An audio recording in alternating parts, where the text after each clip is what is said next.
welcome to the Blue Monday podcast, a 3 times weekly show looking at all things Ipswich Town.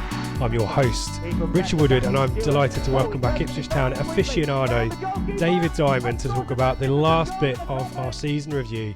Dave, how's it going, first and foremost? All right, mate. Yeah, as we said just before we went live as such, I think I've been away ages, but literally it's only 3 weeks since the Leeds game. And it still goes on. The football's still going, isn't it? That's crazy. It still goes on, but at least today we can finally close the chapter on the 2018-19 domestic football season.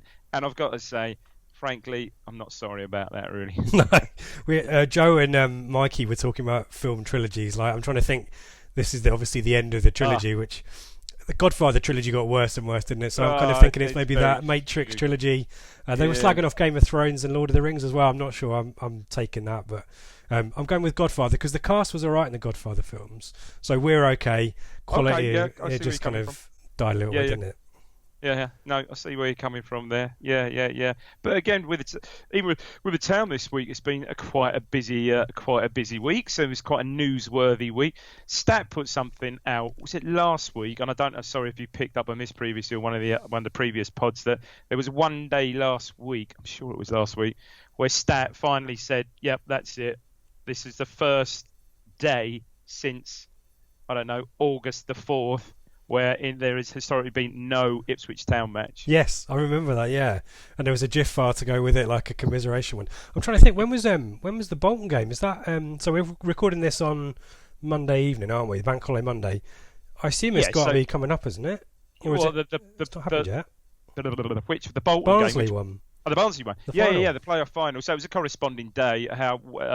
I'll have a look in a minute. You carry on. I'll have a look. Go on. Well, I'll go through the news as you say. It's so this is the kind of hat trick of season reviews that we're doing, but we'll also do a bit of news while we're at it. And I guess we've got to start off by saying congratulations to the playoff winners. So in ascending order, congratulations to Tranmere, Charlton, and my official second team, Aston Villa, for beating Derby. You've got the date now, haven't you, Dave? It's May the 29th. 29th, so Wednesday this week. Wednesday, so there'll be plenty of goal action that we'll be able to post out there. I've managed to find an Ipswich angle to all of the playoff matches. Tenuous for the first one. Tranmere beating Newport County.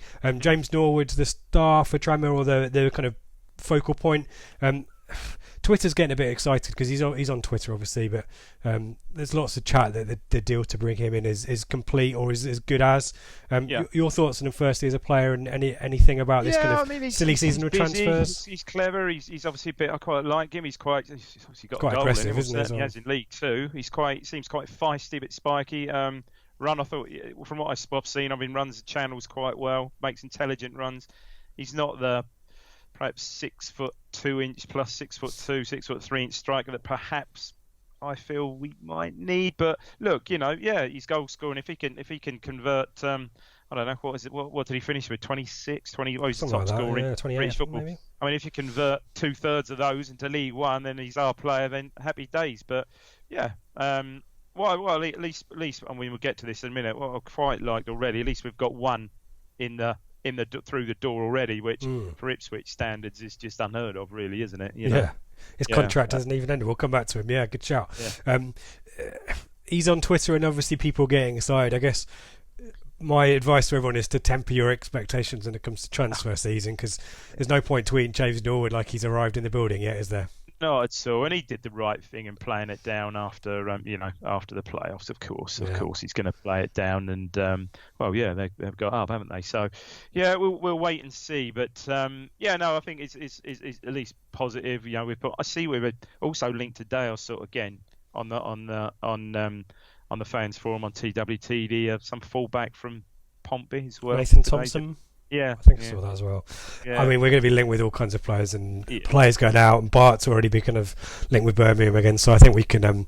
Well, that's understandable, I suppose, although they've released Gherkin, but It's silly season now, though, isn't it, when it comes to transfer stuff? It is. Charlton then beat... who did Charlton beat?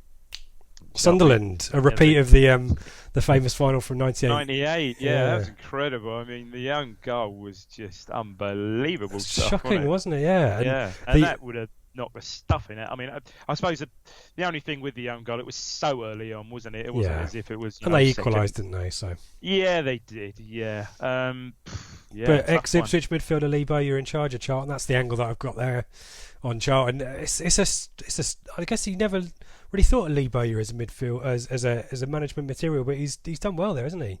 No, not when he was having an upstanding fist fight with Kieran Dyer in the middle of James Park. He certainly wouldn't have done. But no, he's obviously done well. I think Charlton were fairly, certainly not favourites for promotion by any stretch. He's done well. I mean, and great. Do you know what I loved about yesterday? And, he got 20 minutes. He was outstanding. What I saw of it yesterday. Johnny Williams, as ever a guy deserves a break. Literally, he's had enough breaks. Do you know what I mean? In his career, it's Johnny Williams, and he looks so. He just looked almost overwhelmed, as if finally something's going his way. So brilliant, and I looked occasionally. I have followed him, and looked on the Charlton website. They love him over there, and I think Lee Bowyer said he's one of the most talented players he's worked with, ever seen. I think he said some of the stuff he does in training. So look out for him to make an impact next season. Because that was a permanent move for him, wasn't it? I think to Charlton. Yeah, he was. He was. He figured quite highly in that Sunderland. Did you see the Amazon thing? So I've been rewatching it over the weekend because I've got I was loose end after gardening and all that kind of fun stuff. Now football's over. I've got to fill it with golf. Boring, I know. Sorry. And gardening, and I came in and watched it.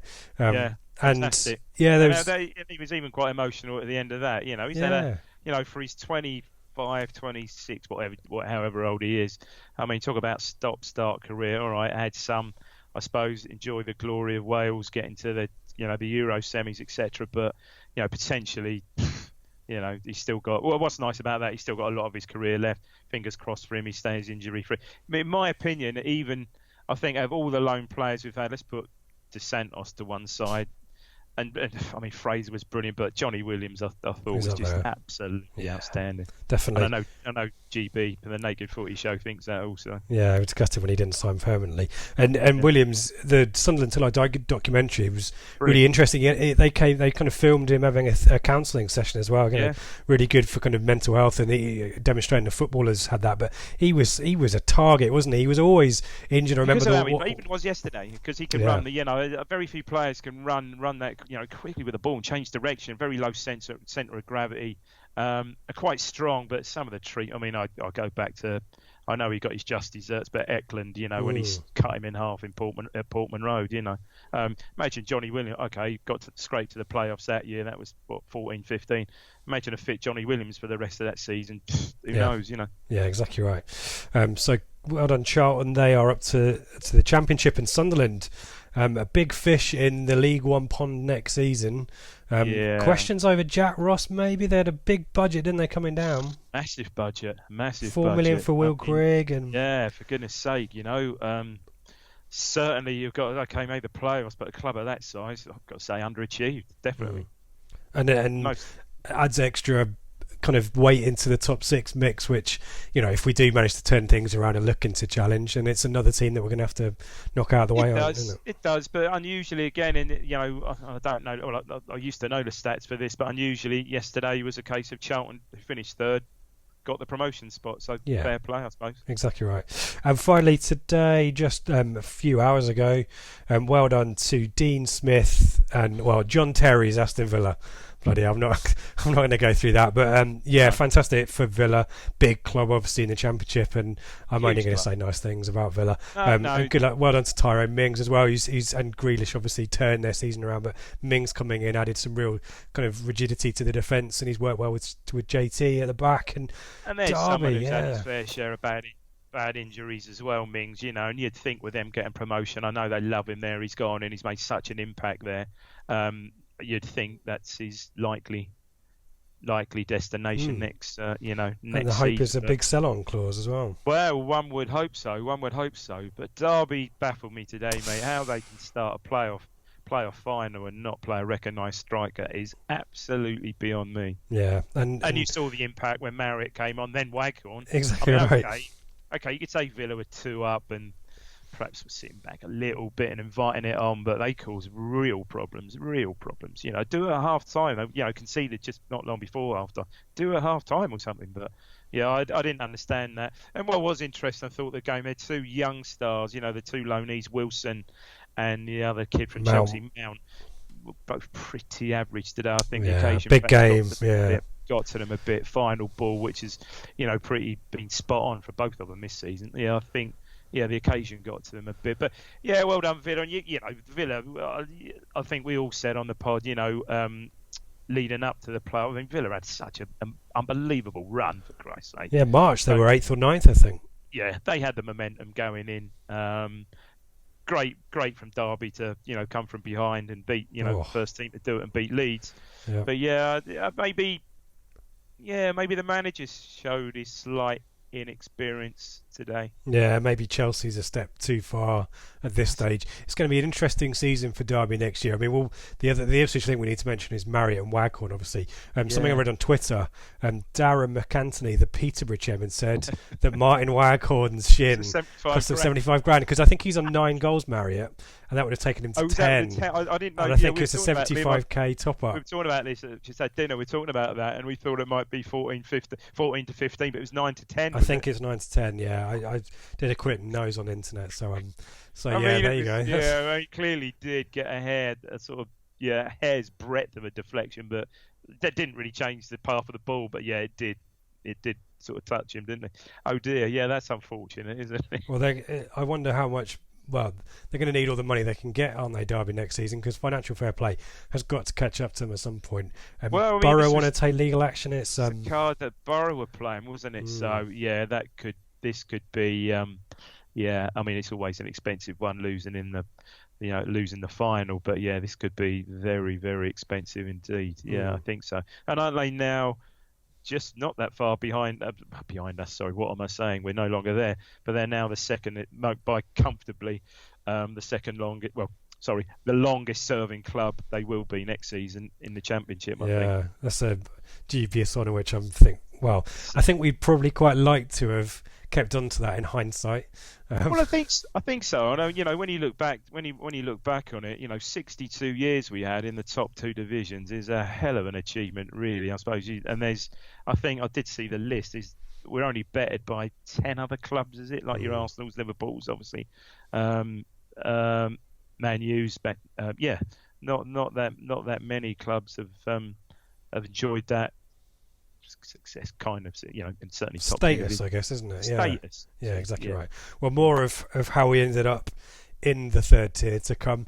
Let's wrap up the news quickly. We've mentioned him in passing. I'm going to go with Thomas Holly from Gillingham on a free transfer. It will be rechristened Holy, big check in the net, according to his Mullet's chant.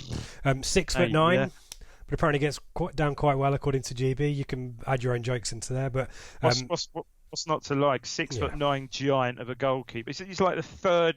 Did I read something else about him? He's the 3rd tallest goalkeeper not in British, in world football, world professional football. Most saves in the top 4 divisions, I think, this season. Although I don't know whether that's a good stat or not. I mean, he's obviously making saves, but his defence around of his causing him to have to work. I don't know who's responsible for commanding his defence. But as you say, good that the business has been done. Ever present, I think. Yeah. 100 odd games in sort of 2 or 3 seasons. So I think he started at somewhere like Sparta Prague, but never played a first team game. And I think he's got Czech youth caps and stuff under 18s or something like that. But yeah, I might say 6'9". Christ, what's not to like? And hopefully, and again, I say this to my lads. I said, if we're chasing the game, he said, Dad, we're in League One. Hopefully, we won't be chasing many games. Last minute, 6'9" keeper up front. Oh yeah, great shout. Oh, I'm all over that. Yeah, all over that. We are good to see. Yeah, he can come up in the first half. We might do a David James substitution and bring him on. Yeah, we've got some pre-season games now. I don't know. These aren't in any kind of order, so apologies. But I think we start with Paderborn.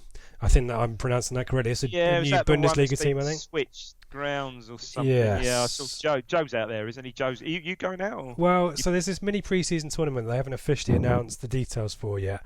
From what I'm hearing, I think Stoke did something similar last season. I'm not sure it's logistically as easy as it was going to be before. But what I do have is Cambridge is just an hour or so down the road from me, and Notts County is a grad I've not done. So we're playing them, aren't we? We're playing Notts County and Cambridge, and okay. Cole U as well as the other one we've announced. So I might back out of the German stuff, but we're waiting to hear about this mini pre-season tournament as well. But I think that's the extent of the pre-season friendlies by the sounds of it. Okay. Yeah, cool. Finally, on the news, just to finish off, those watching the video, you'll notice I have the fabled 15-16 Barcelona kit behind me. Dave, your thoughts quickly on the Chevron home kit? Well, Chevron, like it. Yeah, I love the Barcelona strip. Always like that. I do like that. So that's obviously coming back. Yeah, and the new kit, looks good. The Magical Vegas is obviously, how can I put it? Finally, monochrome or whatever you want to call somewhat, which I think everyone's pleased about. Yeah, simple design. Yeah, kind of like it. It's Paul Hurst's legacy, that is, along with NC Ireland Nolan. He picked those kits before he left. Get out. That was how, according to the guys I think Andy Warren said it. Oh, did he? Yeah, it was. So this is apparently done. I think they lock it in quite early, maybe a year or so in advance. Okay, well, he's done something. So Paul Hurst, fairly okay. Actually, I saw that Andy Warren and his buddy played in the Portman Cup to launch the kit. Kit launched game. Yeah, they got smashed, didn't they? Did you know? But did you? I saw there's a little. I think he tweeted. It was a little bit on Facebook with something like that. He was. I think Andy was playing fullback up against the F2. I think it was Billy Wingrove or the other one, the football freestylers. Yeah. He got done. He did, and they did it in slow motion as well. Literally, no, you don't see it. Yeah. But yeah, I think they had a good time because I think Mikey was clutching at straws. I think do you see Mikey's tweet or something like that? So, he said to Ben, Ben, any chance Blue Monday could get a spot on this or something like that? I want to play on the big pitch, No, I'm probably fine, thanks. No, I'm going to be nutmegged by one of the F2.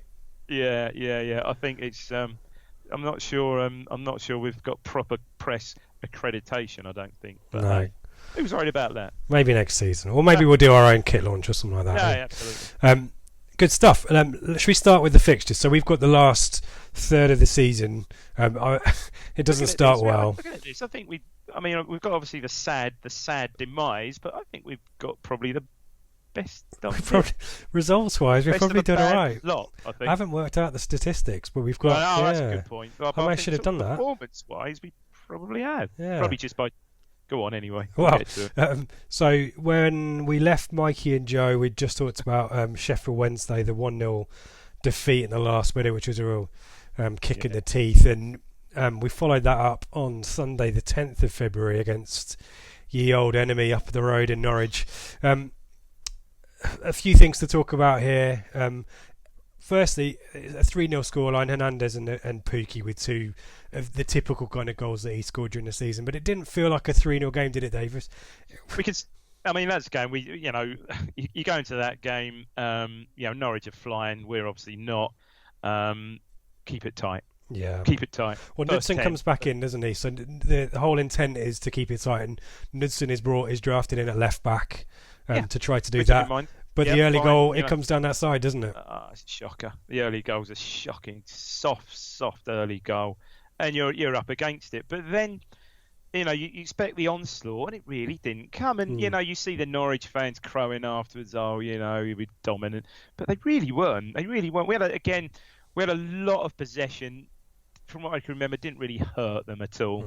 I mean, the ironic thing is, and of course, Ipswich, this is sets the tone for the tone was set right through the season, where I think we have our best chance of the game. I don't know, is it 10 minutes in the second half, 15 minutes in, Judge scuffs one, 20 seconds later the ball's in the back of our net, and it just sums up our season really. From half an hour to about 60 minutes, I think we're the best team, and I think we are. We're comfortable, and you can see us scoring. We look like we were going to nick a goal, and anything can happen. And then a 2-0 game over, and of course then another one fairly quickly. Yeah, and we definitely take quite an aggressive approach to the game, and no one least than Paul Lambert on the dugout, who at half time is sent off with a member of the Norwich coaching staff. Was he trying to set the tone there? I think it's fair to say tempers are running high, and I think they obviously wound him up and got to him, and he fell for it, didn't he? He took the bait well and truly there, which I'm a bit surprised. But the only other thing that came out of this game,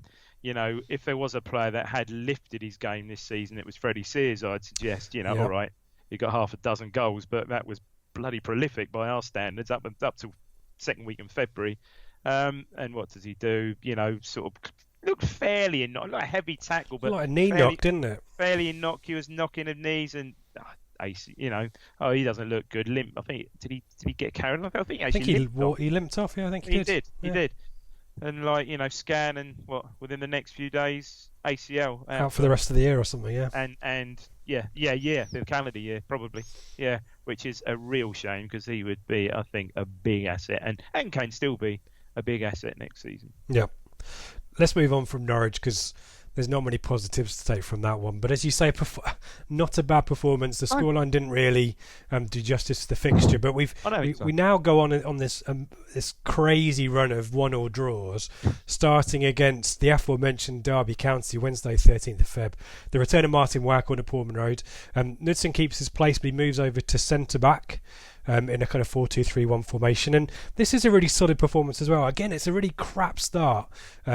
It's a goal for Lawrence, isn't it? No, it's crap. Yeah, and bobbles about the box and keep a mistake, and everyone kind of getting each other's way. But again, we sort again you think, oh Christ, here we go, onslaught again, and it really doesn't come. And we sort of again we play our way into the game. And Derby really aren't that special at all, and Waghorn does nothing at all. We play him really well, and then.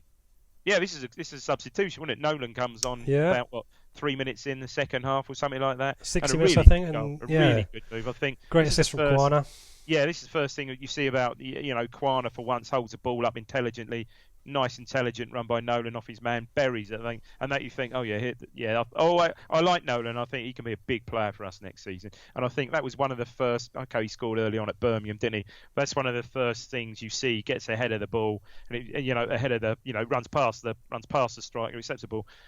Great finish, and you think, he's got something about him. Yeah, good finish and a deserved draw. I don't think they caused us any problems after that. Can't remember us missing many chances after that though. So, but yeah, decent point.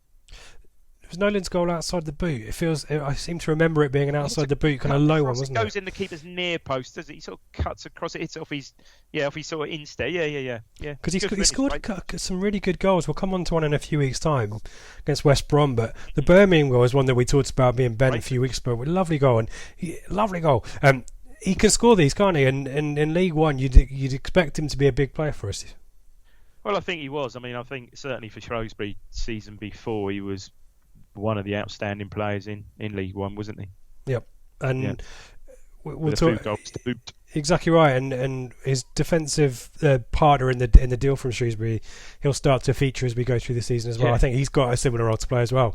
Love him. Let's move it a few days onwards, and we are up against Nathan Jones Stoke, who are on they're on a grotty run of not scoring in games. They've gone with this midfield diamond, and so we decide to match up with them, and then Stoke shift to a 4-3-3 formation and go wide with Ince on one side, and I forget who was on the other side.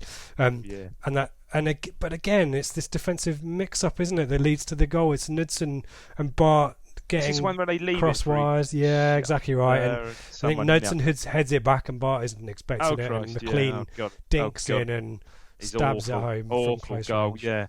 I mean, it's a turgid game, this one. This is a really, really poor game, I remember.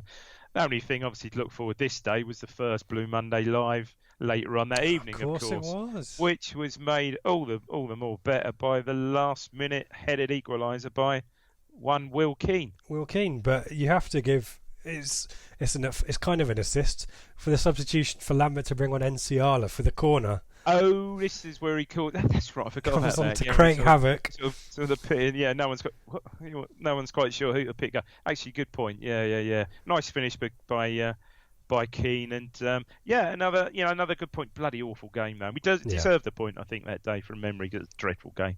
It was. I think Stoke probably had the better of it for the most part, but Keane nips in and 92 minutes left and that goal goes in. But it's another 1-1 draw. It's the second on the trot.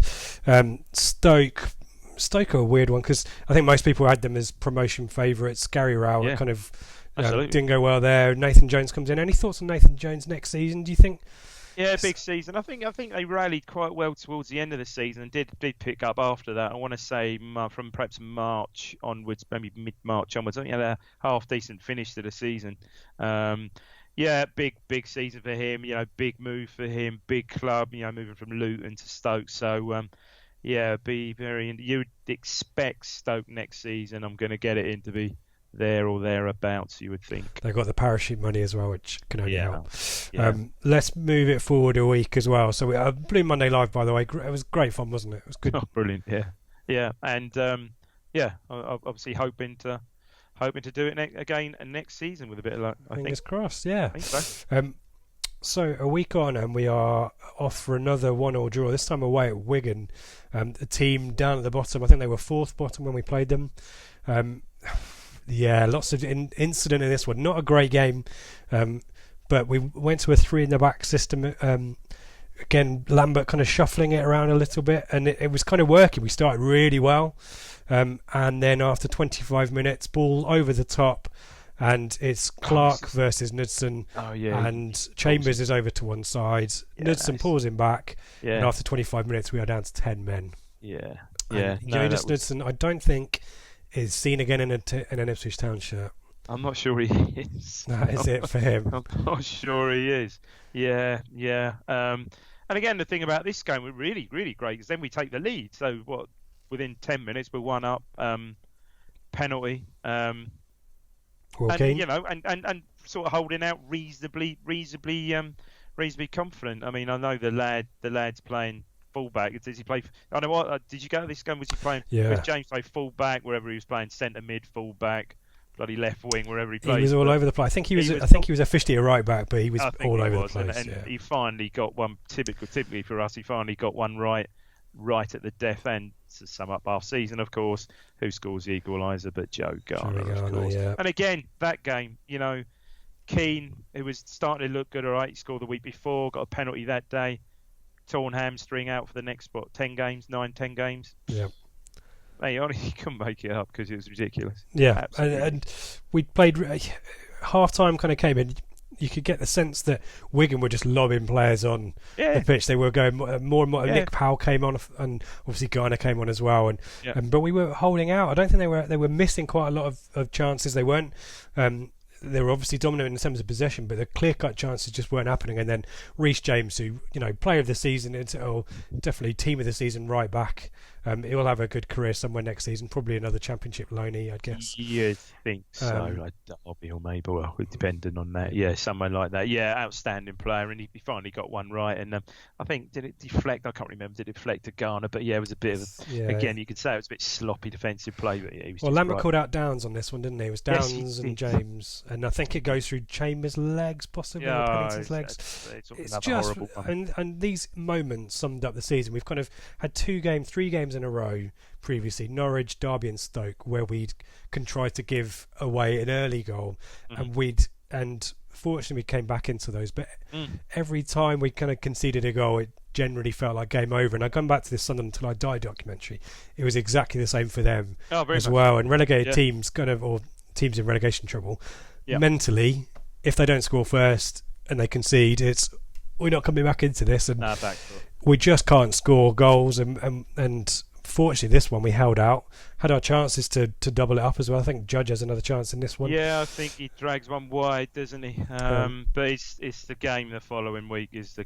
kicker, really. As if we were, I don't know what was. I haven't listened I think I listened to the first one. I haven't listened to the second review of last week, the mid-season review. But for me, the Millwall game I know was where you think, this could happen, and this game the next week just sort of was ultimately not statistically confirmed it, but pretty much did, didn't it? It was a big nail. I was going to say my notes say this is the first nail in the relegation coffin, so I think we're in agreement there. In terms of things of note here, the 3 at the back is used again, but James Collins comes in, which gives everyone a bit of a lift. I mean, we're 2nd of March now. It's Reading at home, to take you guys back to to this one. Pain. And it didn't really work, did it? Bree, I think, was definitely getting caught out. And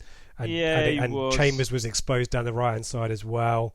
Collins lasted 40 minutes. 40, didn't he? Yeah, I can so see that him game limping off. Limping off now. And Bishop was playing up front as well. It just was very messy, right? wasn't Yeah, it? I forgot about that. Yeah, and Dazelle was in there as it was. Yeah, it was all over the place. That was an odd one. Yeah, it was all over the place, but certainly that game was. And then we got back into it, and 83rd minute, I think Edwards, one of his sort of trademarks. Nice goal, wasn't it? Post goals again. It was very side foot volley, wasn't good. it? I think. Sorry, was it a side foot volley? I'm trying to remember. Yeah, far post. Yeah, very good at those. And you think, yep, go on, we can win this. 7, probably 10, 83rd minutes, so probably arguably 10, 12 minutes left. But sickening, wasn't it? I think we lose the ball, and it ball breaks to them, and Barrow, I think he's on a sub as well, isn't he? Just slots one under Bart one-on-one and slots one under him, doesn't he? 90th minute. And we need to mention again, we've kind of given him we haven't mentioned him, but it's Oliveira who gives them the lead in the first half, doesn't it? Oh Christ, yeah, I forgot about that. Got embarrassed there, and he's totally unmarked on the edge of the box and kind of slams it in. At least we injured him for a bit as well, but it didn't really do much, that relegation challenge. But I thought we were dominant in that second half. First half we were shocking. Yeah. The changes seemed to work. I think does Edwards come on possibly at half time maybe, or early on in the second half, but it settles us certainly. Him and Judge was buzzing around second half, and we just didn't score the goals to take advantage of the dominance. And then Reading, Barrow sucker punch. Yeah, and that is the blip in our run of 1-1 draws as well. It is. But the next one was an odd one. Oh yeah, a bit of an outlier, I would say. So this next game, which is 9th of March, West Brom away at West Brom. This was the one I think. Well, I'm not alone in thinking we could get a proper pasting that day. Were you there? You must have been there. I was, Midlands game. Closely, local derby for you. And came out of it really well, and arguably again could have nicked the win there, couldn't we? Conceded early again. Yeah, conceded. So Johansson with a deflective free kick. We've gone back to a kind of 4-3-3, 4-5-1 now. But I don't know if it deflects off the wall or it's a really, really poor goal. But we've settled down, and after about half an hour, we are dominant. We are bossing possession. Lovely little passing triangles, and Harry from Bath, covalent bonds. Bishop and Nolan particularly were doing really well. Yeah. And in the second half, Bree, I think it is, gets a great cross in. It's a ridiculous goal, isn't it? It's John Nolan with the header. A great goal. Of a goal. What a goal that right in the corner. Bree, absolutely brilliant. Yeah, sort of first time flat cross, isn't it? Bullet cross. And he just runs onto it, heads it in from a good distance, like 15 yards or something, right it's just inside the penalty area, right in the corner. And again, even after that, what I can remember about that game, after that, we still had, someone had a one-on-one, was it Jackson? Or there was Caden Jackson had a couple of runs down the left-hand side. Really great chances. And I can't really remember them, you were there, us having too many scares, unbelievably, set pieces. There were a couple of corners that came in close, off the line, I think, from one corner, but Bart makes a good save. But I thought we were well deserving of a point at least there. And as do the West Brom board, who decide that Darren Moore is not the man to take them to the playoffs. And in the evening, if ever there's a game, if you need a result and you're a manager under pressure. Well, we usually say along come Ipswich, don't we? If you need a result, along come Ipswich, and also like 15 points adrift at the bottom, and in the bottom three. That's not going to a 1-1 draw and being not outplayed, but a poor performance and a 1-1 draw against supposed cannon fodder isn't going to be a good career move, is it, for him?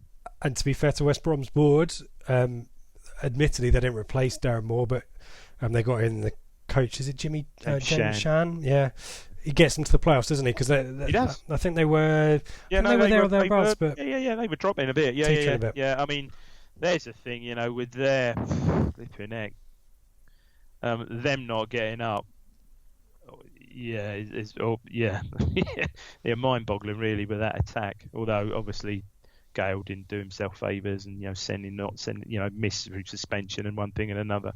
That was quite a surprise. I thought they'd romp away with it this season, but whether it was the manager, whether Moore was the right guy. I personally think he comes across as a really nice guy, and I was really pleased he got they stuck with him and he got the job. But. Yeah, wait and see there. There's a few people in this kind of the appointment of Darren Moore. A lot of people kind of thought it was more of a heart over head type appointment. It's kind of similar to Solskjaer at United and maybe Neil Lennon who's just got the Celtic job, I think. Yeah. And do you think that a more experienced manager in there might have West Brom would have romped it? Yeah, with hindsight, it was only romped it, but you'd have think, top 2 surely West Brom. My God. It was the departure of Harvey Barnes as well. Everything was kind of built around Harvey Barnes. That was the key. Because I think had he stayed, I'm sure had he stayed the rest of the season, he was on fire, outstanding. Both assists and goals as well. Yeah, he was the big miss there.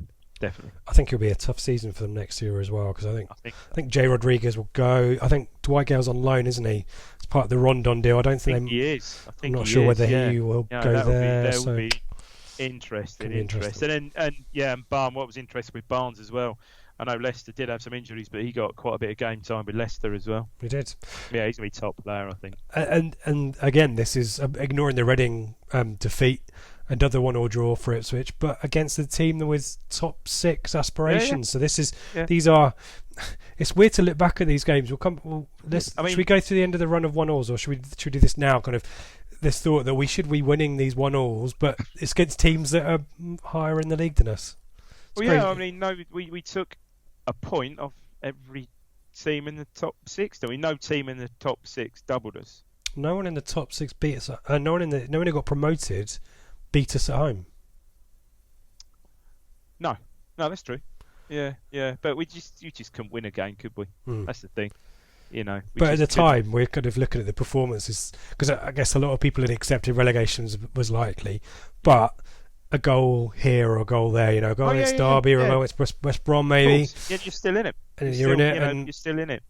Yeah, and I think around about this time, the likes of teams around you like Millwall were starting to nick wins and stuff like that, and obviously Reading, massive. I think Reading went on a little run after they beat us. They might have run even 3 on the trot or something like that, which pretty much secured their position really.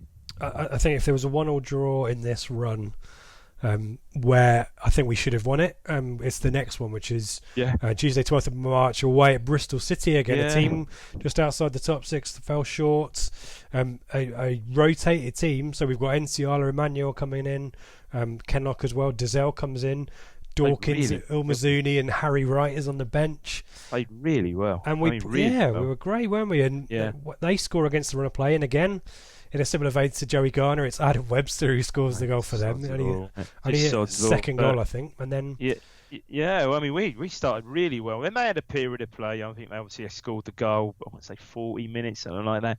And they, on top slightly, but we sort of picked up. Second half, we came out. We're again all over them again. Deservedly got the equaliser, classic own goal, I think by Lloyd Kelly, wasn't it? He's gone to Bournemouth. Yeah, it was 11 million or something, something like that. Yeah. You can spot him, can't you, Dave? We called him out. Mate, I spotted him the season before. Yeah. He, a classic own goal. But again, after that, you think, they're gonna push on. But I believe did we have chances after that, 1 or 2 corners, and can't remember any one-on-ones. Jackson had a one-on-one right at the first few minutes, didn't he? Dodgy keeper they got in on a free from the MLS. Yeah, and he takes a back pass and tries to control it. Thinks he has more time. That's the one that he sort of gets it. Yes, that's right. Jackson, he goes to kick it clear, he gets it, and he just can't get round the ball or roll it in, can he? Yeah. So we again, you come out of that. You come out of that with a with a lot of heart. And I think you're right. Out of that run, run of 1-1's probably the one we could have won. Definitely. Yeah. Let's go to the last 1-1 draw in the run, which is the return of one Roy Keane and Daryl Murphy again with Forest. So the players that come in, the shuffle back four is rotated back. Pennington comes back in and Bree comes back in as well. But this game is all about, as it always with when he officiates, Keith Stroud. This is the Keith Stroud game. So 2 goals disallowed. Certainly the Murphy one on half-time shouldn't have been. No way. And Nolan's goal is unfortunate, though. You can probably understand it. So Judge pulls back a free kick and Nolan slams it in off the bar, doesn't he? Right, what a strike that was. Yeah, I mean, the thing about this game, which went totally against everything that happened this season, we actually score an early goal at Portman Road. I mean, Quainer scores quite a nice goal, gets in front of his man, tucks one away, close range, about 5 minutes in. Yeah. Really, here we go. And then it goes flat, does it? Weird. Instead of pushing on, then it goes quite flat. They get I can't even remember their goal. Their goal was horrible. Wagway from a corner, it's a scramble, isn't it? Oh, it's horrible. Drops doesn't and he even just touch slides the back in. of the net barely, does it? It's one of those horrible ones. Again, easily could have won that game. Nolan has the header from close in that he just needs to.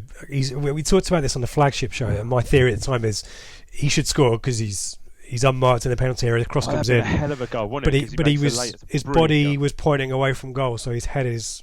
Yeah, he just gets his angles wrong. He just gets his angle wrong. Yeah. And there's a penalty shout at the end as well. I'm trying to remember who's brought down in the penalty area right at the end. Is it Jackson or Judge maybe? Possibly. I can't remember. You're right. There's a shout. He's never going to get it. Yeah, he's in. But again, good Town dominant second half. Yeah, these are all points. So looking at it, so Bristol City 2 points there, another 2 there. Forest looking back. Oh Christ, Wigan. There's 6 points totaling up. Could have nicked the go 2 at Stoke. There's another 8 points right there. Okay, still not nearly enough, but it just sums up our season. We were just always not quite at the races. And is it as simple as saying the difference is the goal scorers? If you ever waggled in that team, as I said before, match winners. Yeah, we just didn't have any. The next game, I think, is the point. Is I've got it written down is the second now in the relegation coffin. So we have an international break, and we come back on the 30th of March against Nigel Adkins Hull. It's actually there's both times we played Hull. International break has preceded it, as has shite, and we lost 2-0. I mean, basically we were beaten by Bowen and Grzycki in this game, weren't we? 2 good goals from Grzycki, to be fair to him. But by Bowen for the second goal was ridiculous, but he should have been taken out near the halfway line. Should have pushed him into the co-op stand. Absolutely, yeah. What's it called? Co-op stand, sorry. So I guess there's 2 bits of news before the game and after the game. Well, during the game and after the game. So NCI comes in for Pennington. We don't know why. There's an injury, and then after the game, it turns out Pennington has tweets that he's out for the rest of the season. He's done I forget what the injury is, but he's crocked. Another one on the Yep, and he was in the running for Player of the Season, arguably. Oh, very much so. Yeah, yep. Absolutely was. And the other person who goes off injured with a hamstring injury is John Nolan, who's been playing really well. It's nuts, isn't it? Honestly. Yeah. Crazy. And this kind of 2 good goals from Grzycki, great play from Fraser Campbell, I think, in the first as well.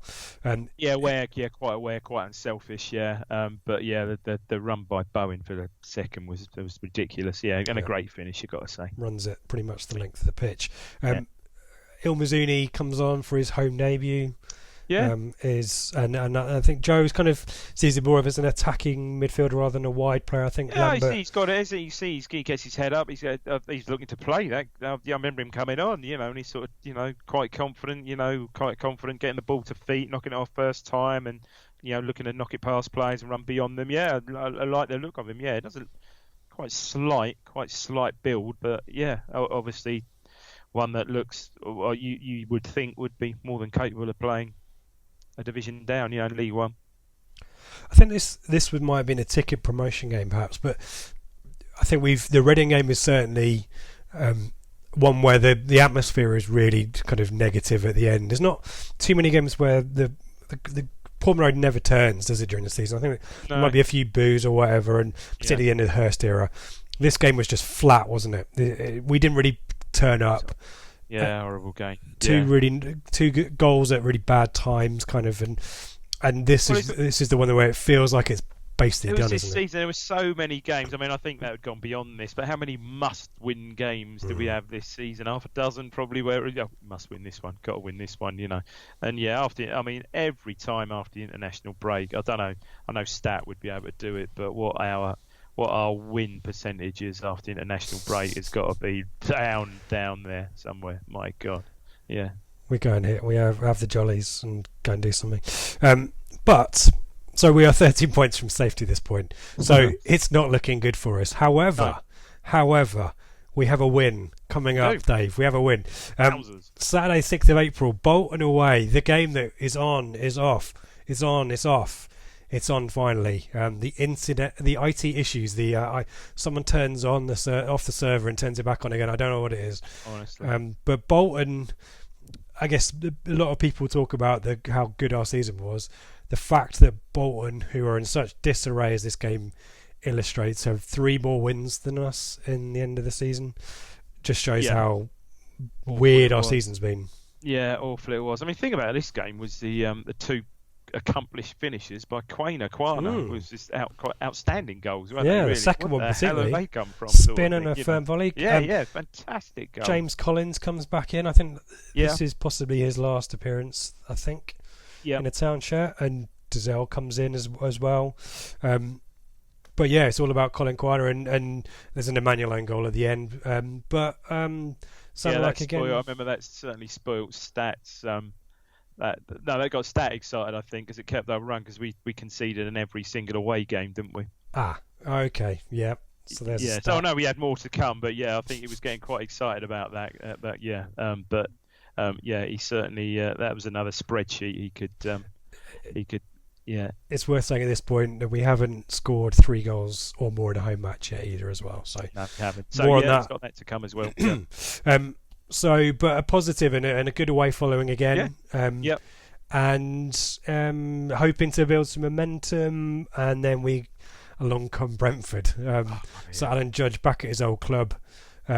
A great start from Town. Quana is through, dinks it over the keeper, hits the post, and a minute later Brentford score. Same as Norwich, exactly the same as I was describing Norwich's second goal a bit earlier, where beautiful football, and I think a lovely weighted ball from Dazelle. And I don't think you can do Quainer down too much on it. He does well, doesn't he? He doesn't put it in, but he does everything right. The ball, spin of the ball, spins against the inside of the post, comes out. It'd been a picture goal. Really would have been a great goal. He runs off celebrating it before and literally it's in the very next phase of play. It's a very next phase of play. Balls in our net, 1-0 down, and to be honest, after that we were dreadful. Yeah, it wasn't a good performance. I mean, Brentford played pretty well, I think, but they had pace and Christ Almighty. But yeah, we were put again. Was it on Sky? Well, certainly watch it on Ed Button. I don't know if it was the main game, but God, we were awful. That 2-0, flattered us actually. That could have been a lot more than that. Yeah, a lot more. I think Bart played and made some pretty decent saves, I think. Yeah, and you've got Mopay and you've got Watkins and Ben Rama, all far too good for us. Oh God, yeah, on the night, very good. Yeah. But back at his old club, Alan Judge should score, shouldn't he? And this is where we start talking about this kind of end product thing on the podcast. He does. That's the one I was thinking. I spoke. This is the chance I was thinking of when I spoke about him dragging one wide. I think Wigan, or perhaps I said the earlier game. But yeah, it's a bad miss. He snatches at it, doesn't he? He's in a great position. Go and take it on, knock it in. And perhaps he's just been too anxious. I think back at Brentford, a bit too anxious, and he just snatches at it. Unfortunately, but we were 2-0 down at the time. That could have been a lot worse. Yeah, they absolutely played us off the park quite lit, didn't they? Really did. Great, good football. Yeah, and sometimes you just have to accept that you're not as good as the opposition. And to be fair to us, we haven't had too many. We've talked about 3-0 defeats to Millwall and Norwich. There's not too many times where we have a hiding, and 2-0 probably flattered us in this one. Brentford's league season really weird, because obviously Dean Smith's departure didn't help, and he's obviously gone up with Villa. Thomas Free had an awful Frank's start. Had a terrible run, didn't he? How many games was it before they won a game? It was a lot of games, I'm pretty sure. It was close, wasn't he? One out of 10 or something ridiculous run they had. But they showed what they were all about that night. Again, seemed like Brentford. Interesting to see what happens with some of their sought after players in the close season, really. So this is it, everyone. This is the moment you've all been waiting for. Saturday 13th of April, a moment that will go down in infamy and in Ipswich Town history. You'll be talking about this game with Stat in a few years' time on the pod, won't you? Ipswich Town 1, Birmingham City 1. So the Brentford game results have gone in our favour. We're not relegated on the telly at Brentford, but we are relegated after another 1-1 draw. A game with 2 halves, another early goal. Jukovic scores early. And then Gwion Edwards scores quite a decent goal as Ipswich kind of rally in the second half, change of formation. But relegation is confirmed at this point. It kind of puts us a little bit out of our misery. And I guess the big thing that I would draw attention to is, obviously this is inevitable, but the great ovation the players and the staff got by the North Stand at full time. Yeah, it was. It was great to see. It was really great to see that, really. I mean, I think they're obviously fully... I mean, we said before, Lambert's done an unbelievable job reconnecting with the fans, with the team and the club, I think. He's done a brilliant job, and that was certainly evident after that game. People were obviously upset and quite, emotionally upset, not angry as such.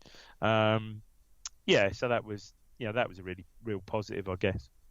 For a pretty crappy situation, as you said at the start, this is the first time in 60 odd years that we'll be playing third-tier football. Yeah. It had been coming for quite some time. Obviously, some people quite emotional as well. People react in different ways. I think there are people who are sad, obviously. People that are angry as well. There's a lot of questions coming into the pod. There's certainly anger towards the owner, wasn't it? And I think there's still, there still is. That could well dissipate if we have a good transfer, a good close season and positive transfers, close season on the transfer side and a good start to next season. But there was certainly some anger towards the owner, but nothing that given our situation, nothing that you wouldn't have expected. And to be fair, I'd have expected a fair bit more, actually. The Sunderland Till I Die documentary, it's really toxic off the pitch. That word hasn't been used about us. It was the end of the Mick era. There was a lot of talk of toxicity, but the fans generally stayed on side. I think probably people expected it, and there was a little bit of, as I say, grudging inevitability about it, but people expected we didn't it. I think it was that Millwall. I still go back to that Millwall game, early in the new year, where I think people were almost, after losing that, people were. I know it was a long way to go, but it was a degree of inevitability about it, wasn't it? We'll skip through the kind of next 3 games. So we've got an Easter weekend where we don't play particularly well. We get smashed away at Preston. I went to both these games over Easter. I wish I hadn't.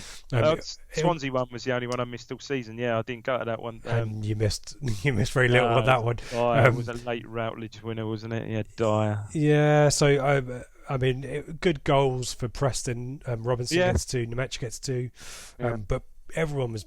I can't remember anyone playing well. Emmanuel starts and is subbed at half time. El Mazzuni comes on and struggles as well. But the big player that's called out in the Preston game is Bart, who has a shaky season, right? He's not the same player that won player of the season the year before. And the year before. And the year before that as well. And but this game kind of summed up his struggle this season. And for Swansea, he's dropped. There's a few bits of rotation. Keane comes back in. Elder, a lesser spotted Callum Elder comes in. Bree comes back in for Emmanuel. It kind of all felt a little bit, I guess, relegated, but the 4-0 probably to be expected. Relegation confirmed the way before. I think that was the hangover, wasn't it? That was the hangover from the actual confirmation. The previous, because this was Good Friday, wasn't it? Yep. Confirmation the previous weekend. I think so. Although, at the time I remember saying, this is bad, we really need to, to get the fans, I think the fans offside, but, they're just about to, probably had just to announce season ticket renewals and the prices and one thing and another. And this wasn't really a great way to finish the season, although you're down. I think you're right, it was very much a hangover from confirmation of relegation, really. There's the lap of appreciation after Swansea, which again is well observed by the Bobby Robson stand, less so by the rest of the ground. But and then we've got Sheffield United a week later. Sheffield United needing a win to kind of confirm promotion.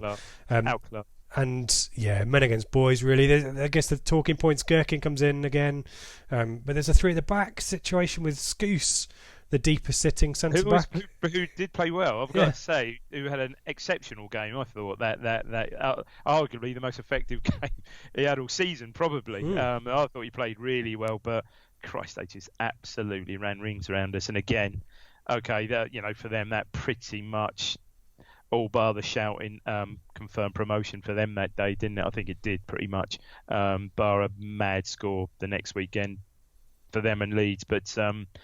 And what summed that game up was the bit of skill from McGoldrick first half where they didn't score, where he sort of gets the ball down, sort of pirouettes, looks up, and just plays this ridiculous angled pass for Baldock, wasn't it? I believe, just unbelievable stuff. They were. They were good. I think they thoroughly deserved their automatic promotion. Yep. I agree with that. Let's finish with a positive. So Sheffield United pip Leeds to the second automatic promotion spot. Norwich go up as champions, and well done, etc. to them. Leeds Leeds draw with Villa the next day after the Sheffield United game. That confirms it, I think, for Sheffield United. And then a week later on the Sunday, it's a 4,500 away support expecting. Leeds had just about as sort of disastrous Easter as we did, didn't they? They lost. Wigan. When we were getting thumped by Preston, they were losing at home to Wigan, which was the real. And then they lost to Brentford as well, didn't they? Yeah. A chunky Leeds away following, expecting something to happen on the last day, which obviously it doesn't.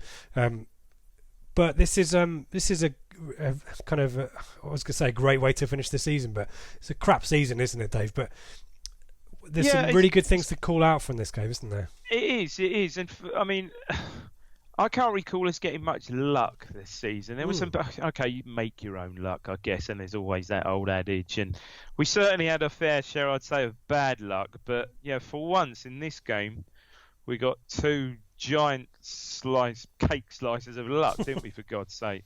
But in amongst it was, I think, my favourite goal of the season, and I know Sears probably deserved one at the Villa one.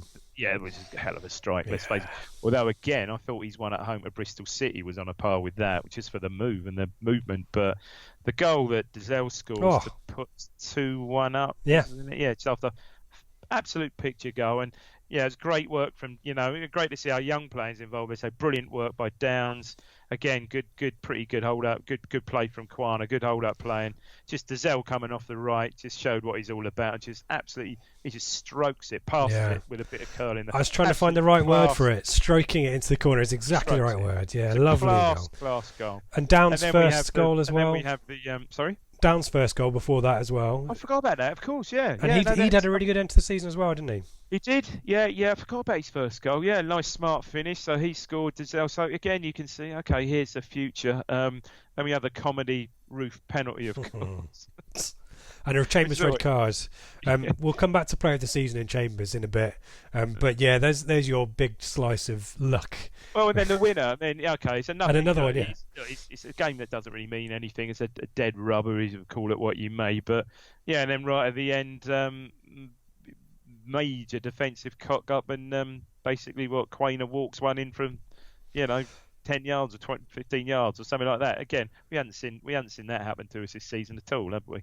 And it's important to note this is a full strength Leeds team on a really bad run of form, looking to get some form for the playoffs. They beat Derby in the first game, but we see the kind of Casilla wild moment in the playoffs as well. The kind of similar rushing out that is going to cost them against Derby, but. It's a great atmosphere. The Blue Action guys again do a really great display at the front of the stand. A great ovation at full time as well. Lambert watching on, and I guess just signing off with this game, Dave. What significance do you, with League One kind of in mind, do you take from this? I think you can. I think you can take a lot from that, particularly the performances of Downs and just the goals. The Downs goal, the Dizelle goal. I really think you can take a lot. Again, that was a game you go into, and if Leeds had won that game 2 or 3, before the game you look at it, if Leeds had playing a full strength side, looking obviously to play themselves back into form after the awful run that cost them automatic. It was a great win and a real lift, and certainly for those young players that performed so well that day, like the likes of Downs and Dizelle, it can only augur well for next season. I think Downs could be, let's put Dizelle, we know about Dizelle. I think Downs could be a important player for us next season. I do like him. He's got a bit about him, hasn't he? He's feisty. He's not scared to put his foot in. All right. Sometimes he goes a bit, gets ahead of himself, but that will come with experience. The more he plays, the more he'll learn to, keep a cap on perhaps his temper and just, perhaps over exuberance. I don't know what you want to call it, but yeah, I think he could be a big player for us. Really do. Agreed. Yeah, great shout. So that's the end of the season. I'll just call out some stats for you, Go on. and then we'll sum this up. Go on. So leading scorer is Freddie Sears or Gwyn Edwards with 6 goals. Well, I tell you what, considering Edwards was chopped and changed in and out of the side, that's not a bad return. Yep, and Sears missing 2/3 a third of the season you as well. Say Sears would have finished. Had he stays fit, you'd got to think Sears could have ended up with. Could have doubled that, 12 goals maybe, certainly double figures 12, which given by his lack of goals the previous, what was it, 1 in 40 or whatever it was when we saw him score at Reading that day, was a hell of a return, and it's just such a shame that he picks up that bad injury, and I think who knows, a fit Sears continued that form might not have been with us at the start of next season in League One. Who knows? You just don't know that. Someone may have taken some other championship club may have taken a punt. Yeah. So we'll see. Yeah, and behind him, Quiner with 4, Nolan with 3, Jackson with 3. So not a huge amount to shout about on the goal scoring front, and similarly on the assists front, Sears with 4 leads the way. Is he really? Yeah, Quiner with 3, Grant Ward with 2. Wowzers! Oh my God. Edwards with 2, Jackson with 2, Chambers with 2. Yeah. Which is of all those players released, I know again this was spoken about last week, but I'm a bit surprised at Ward. I'd have liked to have seen him perhaps given a chance. I don't know. How do you feel about that? I think I agree with Joe's point about fit. Sometimes the player just doesn't fit, and I don't know where you play him, and that's the trouble. Because you're not going to play him really wide right. Because I quite like Edwards. If there's been some whispers about him, maybe potentially someone being interested in him. But I think Edwards could do really well in League One, and he's naturally wide right, isn't he? It's a good point actually. Then where do you play Ward? Probably. As long as we do right by him in terms of his injury, but we have to, I think. And maybe he'll train with us over the summer, and maybe he'll get something, but he won't be a starter, I don't think, if he does. Just to talk through the league stats, so we finished bottom, relegated along with Bolton and Rotherham. 5 wins, 16 draws, 25 losses, which gives us 31 points, which means we're 13 points from safety. Millwall finish 4th from bottom, and we are bottom by a single point, so one more point would have even on goal difference, our goal difference was better than Bolton's. 1 point would have taken us 23rd, which might have been nice, but the story of the season I think is summed up by 36 goals scored.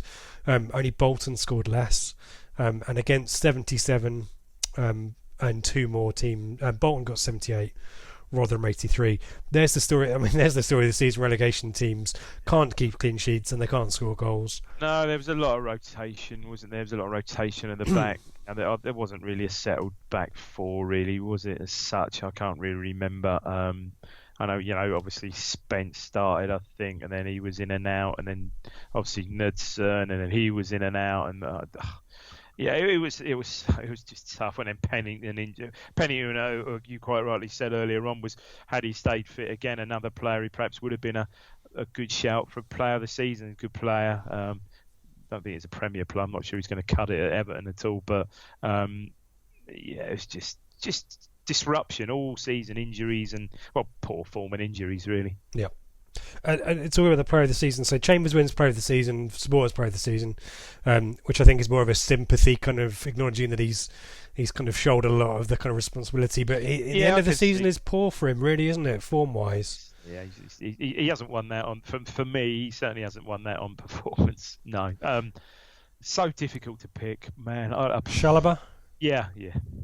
At times you could see, I think I said more than once, maybe when he didn't even start the game, Chalobah came on, he was in beast mode, and when he was in that mode, Norwich, I seem to remember the second half. Oh Norwich. My God, 20 minutes away at Norwich, he was. I won't say unplugged, because I won't use that, but he was tough. Yeah, there's a player there again.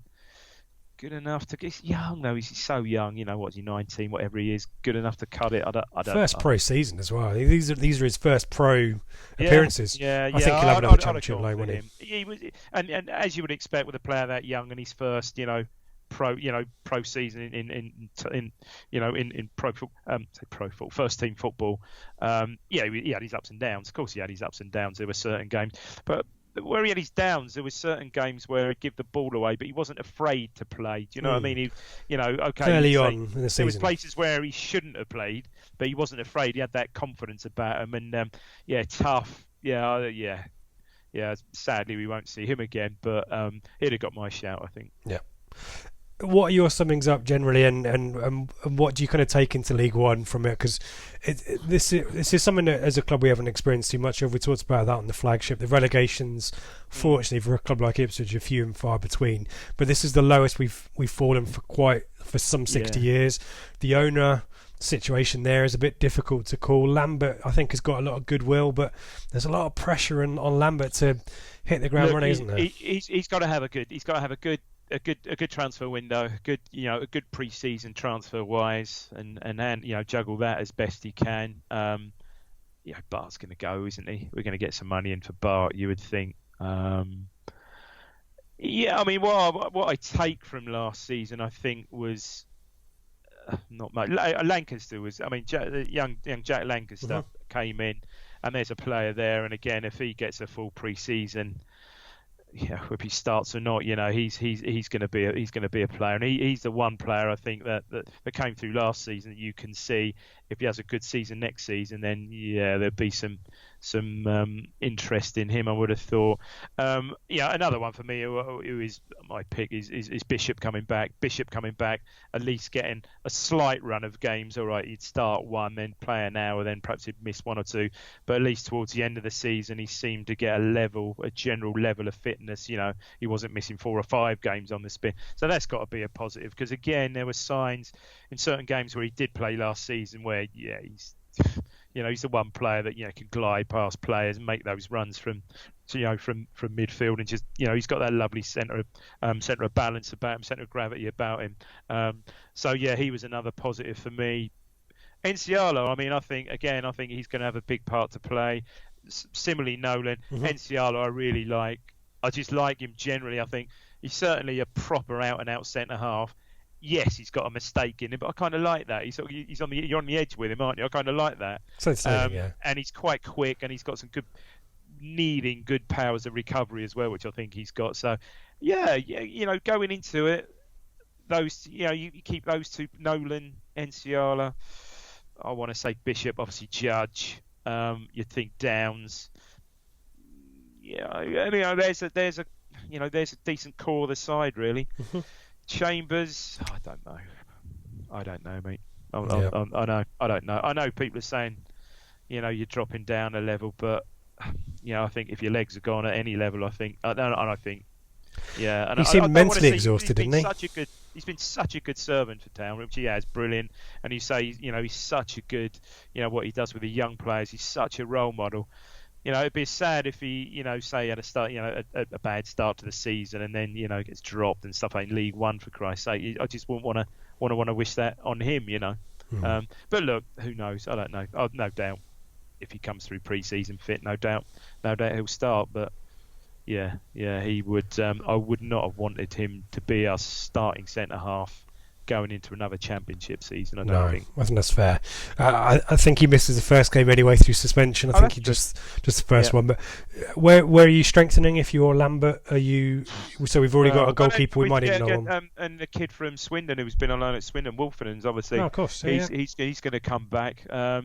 We'll see. I mean, he was pretty much, I think, an ever present for Swindon. I believe last season. Strength for him, full back, right back. Both sides? I think so. I like Ken. I mean, obviously Knudson's going to go. I quite like Ken Lock, and I think Ken Lock deserves to start. You'll need cover, and we'll see. Certainly at right back. Again, I so want, and I think that goes for most of us. I so want Josh Emmanuel to do well, because you're looking at him. He's got all the attributes. He's big. He needs to be quick, strong. He's got all the attributes. Whether it's just you tend to switch off, maybe, I don't know with him. But you so want him to do well. But clearly, I don't think he's quite trusted enough by Lambert. Again, pretty much ever present for Rotherham in League One. So again, let's see how he develops if he gets a chance. Yeah, I think we need a midfield enforcer in there. Downs, how long is Skew's really gonna go on for? If not, I'd like to see a proper midfield enforcer in there. I know you've got Downs, but he's still quite young. And yeah, we certainly need a front player. We need a goal scorer. Sounds like one of Jackson and Harrison is going to be let go. Well, yeah, I'm a bit because apparently this Portsmouth's third inquiry about Harrison really, so they see something in him, and I see something in him. Again, he's someone that was in and out because of injuries, and he had a back injury, didn't he, or something like that. I think he's got something about him. Again, Jackson, I don't know, pace, can't play up front on his own. I'd like to see Harrison and Jackson given a chance up top as a pair. That never happened, of course, because I think Harrison can play that target man role, can't he, and bring players into the game, certainly better than Jackson can. And I think probably, although he was smaller, better than Quana could. I'm not convinced about Quana's first touch. But yeah, Harrison looks like he's got a bit about him. But again, he's got to stay fit. Yeah. Players have got to stay fit. And then, of course, you look at the long-term injuries. You've got Sears coming back. You've got, obviously, I'd assume Lancaster, like I said before, Lancaster, hopefully he's got he had a stress fracture of the back, didn't he? Bad injury, but hopefully he's young enough and, you'd think, hopefully be ready for pre-season and ready to go. So, yeah, there's some optimism there, but there's quite a young squad looking at it now. Okay, put Chambers and Skews so I think you're going to need to bring in some experience. Okay, Judge, I suppose, but you're going to need to bring in some experience there. I mean, Judge should light up League One. Yeah, he should do, shouldn't he? Yeah. Oh God, absolute. Especially again, someone like Judge. He's had he had all these games. He came January, had all these games. Pretty much ever present. I can't remember him missing many games. And again, a key full pre-season. Yep. Hopefully, all right. Sounds like we've got a fairly busy pre-season. For God's sake, let's hope we don't pick up, again, long-term injuries. This is Ipswich Town now, of course we are. Yeah, he should absolutely rip it up. He really should. So, cause for optimism. It does. I don't know. Odd, isn't it? A couple of months, but perhaps seeing these West Brom games and Bristol City games and games like that, and the Leeds game to a degree. Certainly give me a little bit more optimism, But it's just keeping these key players fit and on the pitch, for Christ's sake. Yeah, and we don't go. There's some silly stuff on Twitter. There's usually the kind of who's going to walk League One. A few Town fans obviously confident, as you would be, I guess, being relegated and all that stuff, and the bookies' early favourites. But I mean, the key is with Town, we have got to win. We won the last game of the season. We have got to win some games and win. Yeah. First 10 games, we've got to win 6, I'd say. But it's got to be a steady build, isn't it? You don't want to kind of do a kind of spiky season. I think we just need to lose that the losing kind of mentality and the lesser calibre of opponent. I think a bit more time with the ball maybe than maybe people expect as well in League One. I think we just got to do it steady and hope that something good comes of it. But there's no expectations. Is there a promotion? It shouldn't be. I mean, I think if we do great, but. Yeah, you've got to be looking at playoffs. I mean, it's top 6, you'd hope, but we need to start winning matches. Yeah. No matter what. It's not an easy thing to do when you're not used to it. Mentality, and it just, so not losing mentality. We drew 16 games. That non-winning mentality, I guess you'd call it, and it's tough to break. I think no matter what division you're in, really. But I kind of. In an odd way, quite looking forward to something a bit different, isn't it? I mean, my youngest is 20. Can't remember us playing in the Premier League. Yes, can remember one decent season when we got to the playoffs can't remember, Bent and Cucci 2004-5. What was he? 5? Can't remember that. Can remember obviously 14-15. And I sort of looked at me, he said, Dad, he said, I'm not too worried. He said, I'm just looking forward to seeing something different. I sort of said, you'll certainly see something different. Well, Fleetwood, Blackpool, Wickham, agricultural Oxford. Stuff. But hey, Rochdale, for God's sake. Rochdale. Yeah. It's gonna be different. Let's just hope that. All I hope is that Lambert does make it, because I think if Lambert's still our manager this time next season, okay, at the end this time next season, we'll have had. I think a half decent season. I think. Fingers crossed. Let's hope we're back here in a year's time talking about something positive. That would be nice. So we're back in a year's time. Exactly a year's time. We've all rushed back from Wembley to record the pod. We've beaten. Who have we beat? We've beaten Sunderland. Sunderland in the playoff on penalties. Right kicking on the Mackems, and we've got the Checker Trade Trophy. That was another trip to Wembley one Sunday back in February or March, whenever it was. Yeah, I mean that would be good, but I don't think we should hope for too much. But no, that's the blue sky thinking. That would be. That's the blue sky. Let's end with that. Let's end with the positive. We're going to get 100 points. No, don't do that. 100 goals. Like I said, if Lambert's still our manager this time next year, we'd have had a half decent season, I think. Fingers crossed. And that will mean stability as well, which is the key thing, really. Exactly right, and stability for Lambert as well. Absolutely. He's rebuilding as well, isn't he? Dave, that was really enjoyable. Thank you for your time, and thank you for all your time and all your efforts over the course of the season. I don't do anything. It's you guys that do it. I mean, you put all these videos together and you host, and I just turn up and it's easy. Waffle away. It's quite straightforward for me. And I was trying to think, what else do I control? I'm trying to think, but look, great. Thanks for all you do. And as I said to Ben in the at the live show, it's good God, it's come such a long way. I mean, this season's been brilliant. I know we've got one or two other things we're thinking of doing in the summer as well. Yeah. And that's down to the likes of you, Mikey, Joe, Stat, all these guys. And Harry, for God's sake, all these guys that have come in have just added so much to it. It's brilliant. And what is good about it? It's a real. Everyone I've seen, I really do. Every show I do, whether it be yourself, Mikey, Stat. Joe, we all seem to complement each other, which is really good, I think. Covalent bonds. Well, and thank you to everyone who listens as well. Everyone who's pinged in a question, pinged us a tweet, or given us a like or a subscribe on the YouTube or on the Acast or anything like that. Thank you for listening. Without you guys, there's no point us doing it. It'll be just guys chatting football, which we could do without. I think you're right, and I think we should also give my co-founder and leader of the pod, Ben, a big shout. I think big salute to Ben. Do we know was today is? Did he reach 75? I hope he's got over the 50, 60 mark. It's got to be something 60-ish. No, it's easy that. No, I think last year he did 60. Did he not do? I think he beat Russell Osman. I know he's joking. He did a Russell. Was it last year he did the Russell Osman 66, like 81? He's the only one who played every game. So I think he did that last season. So I reckon, with all these playoff games, I reckon Ben nudged above 70. He's probably shouting. He'll see this and say, "That's 75, mate." But I reckon he may have been above 70, which is. That is dedication above and beyond. My God, he must have seen some dross. I know he saw some stuff. He's earned it with his loyalty to get Wembley tickets. So for Villa, I think he was in the Villa end, which you would have enjoyed today. Yeah, I think so. Okay. So and his match reviews for the playoff games are up. Excuse me. Yeah. Choking up here, Dave.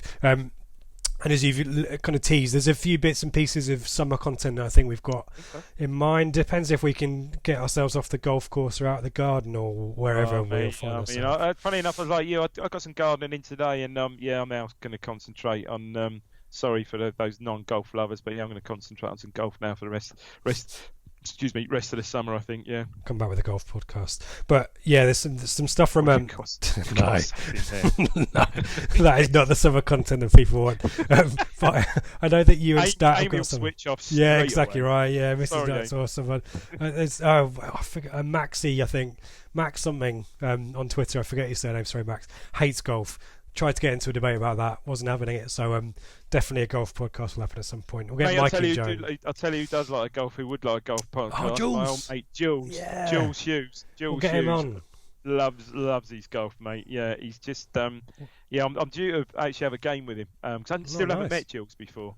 So always brilliant, Jules. Always exchanging messages on Twitter and stuff, golf and football related stuff. So hopefully, he's been quite busy. He's moved house, and I think his wife's not, his partner's not so well. So I think he's been a bit busy there recently. But I think all looking good for a game next month. I think so. That'll be good fun. Nice. Well, I want photos off the first tee with the hats and gloves and all your special stuff and all your expensive equipment that you can't use. We'll take some. We'll have to take some photos as we go round. Yeah, absolutely. So we'll have a few bits and pieces through the summer, some different stuff, and then I think I've got a few ideas for some previewy bits and pieces, and then probably end of July, start of August, we'll be back. Just when you mentioned the previewy bit, has Harry started his research already? He's trying to find the forums, I think, for Fleetwood. I don't think they exist yet. You might have to set one up. You might be finding stuff. But yeah, I think the preview show, we're going to kind of merge that into a bit of a midweeky show, and so I've already figured out the intros, and heads up, everyone prepare, there is new theme music for next year as well, so prepare yourself for change, and then maybe I won't get as much abuse as I got for, we're not going back to the first one, we're not going back to the old one, but something new kits, new themes for the new season, so I'm looking forward to that starting. Dave, thank you once again. Have a fantastic summer, everyone else, and you have the final word, Dave. Sign us off.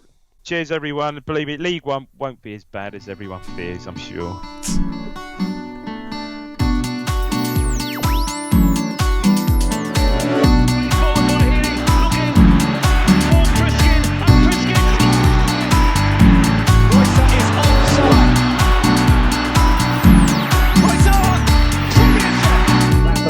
Even better back to Stewart. Oh, he turns to defend discreetly. Round the goalkeeper and scores a magnificent